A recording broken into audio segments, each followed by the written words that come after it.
भारत और ईरान, ये एक ऐतिहासिक दोस्ती है या फिर एक बहुत ही खतरनाक भू राजनीतिक जाल।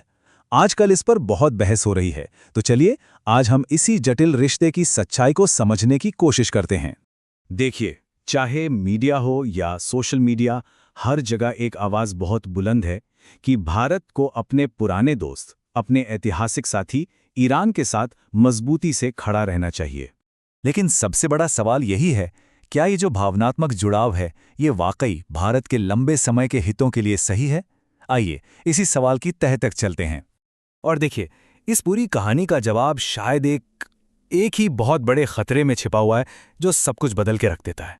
तो चलिए सबसे पहले ये समझते हैं कि ईरान का वो शासन जिसे दोस्त कहने की बात हो रही है, आखिर पर्दे के पीछे है कैसा।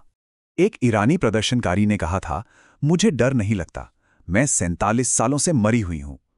सोचिए, ये शब्द उस शासन के तहत जी रहे लोगों की हताशा को कितनी गहराई से दिखाते हैं। और ये सिर्फ किसी एक इंसान की भावना नहीं है, ये जमीनी हकीकत है। आंकड़े देखिए, मानवाधिकार एजेंसियों का कहना है कि सरकार के खिलाफ हुए प्रदर्शनों में 544 लोगों को मार दिया गया।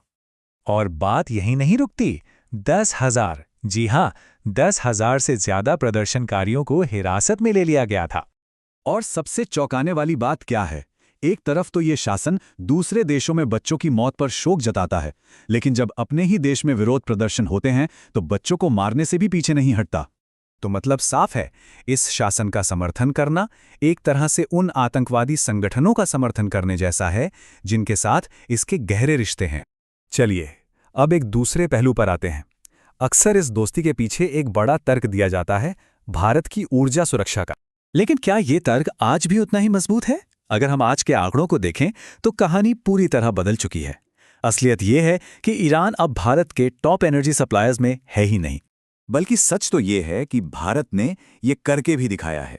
याद कीजिए, 2019 में जब प्रतिबंध लगे थे तो भारत ने लगभग 6 साल तक ईरान से तेल नहीं खरीदा। और क्या हमारी ऊर्जा सप्लाई पर कोई बड़ा संकट आया? नहीं। इसका मतलब भारत ने साबित कर दिया है कि उसे ईरानी तेल पर निर्भर रहने की जरूरत नहीं है। तो फिर सवाल उठता है कि अगर ईरान नहीं तो भारत के असली रणनीतिक साझेदार कौन है? भारत को किसके साथ खड़े होकर आगे बढ़ना चाहिए? और जब हम आज की दुनिया को देखते हैं तो दो नाम साफ तौर पर उभर कर आते हैं, अमेरिका और इजराइल। चाहे वो डिफेंस टेक्नोलॉजी हो, अर्थव्यवस्था हो या फिर इनोवेशन, इन दोनों देशों के साथ भारत की साझेदारी बहुत ही महत्वपूर्ण है। और जब हम इन दोनों पक्षों की तुलना करते हैं तो फर्क बिल्कुल साफ नजर आता है। एक तरफ है ईरान, जो प्रतिबंधों की वजह से आर्थिक और राजनीतिक रूप से कमजोर हो रहा है, और दूसरी तरफ है अमेरिका और इजराइल, जो विकास और इनोवेशन के पावर हाउस हैं। लेकिन इस पूरी कहानी में एक और बहुत बड़ा एंगल है, और वो है चीन का। चलिए अब इस पहेली के सबसे अहम हिस्से को जोड़ते हैं और देखते हैं कि ये सब भारत के सबसे बड़े चैलेंज से कैसे जुड़ा है। पहले अमेरिका को देखिए। अमेरिका के साथ हमारे व्यापार में हमें फायदा होता है।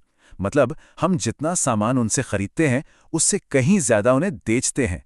इससे भारतीय अर्थव्यवस्था में पैसा आता है। लेकिन चीन के साथ कहानी ठीक उल्टी है। वहां हमारा व्यापार घाटा बहुत बहुत ज्यादा है।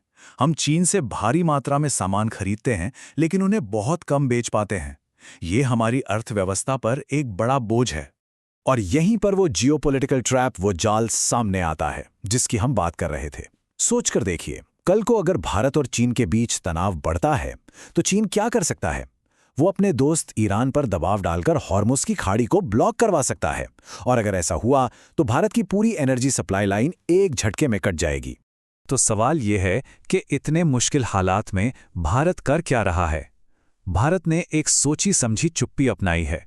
कुछ लोगों को ये कमजोरी लग सकती है, लेकिन क्या ये वाकई कमजोरी है? शशि थरूर ने इस पर बहुत अच्छी बात कही है। उन्होंने कहा कि पश्चिम एशिया युद्ध पर भारत की चुप्पी नैतिक समर्पण नहीं है, यह एक जिम्मेदार राजकौशल है। असल में ये चुप्पी भारत को इस खतरनाक खेल में अपने हितों को सबसे ऊपर रखने और सही समय का इंतजार करने की ताकत देती है।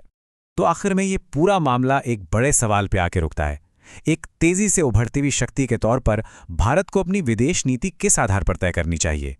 क्या उसे पुरानी भावनाओं और दोस्ती को अहमियत देनी चाहिए, या फिर आने वाले कल की सख्त हकीकतों को देखकर फैसले लेने चाहिए?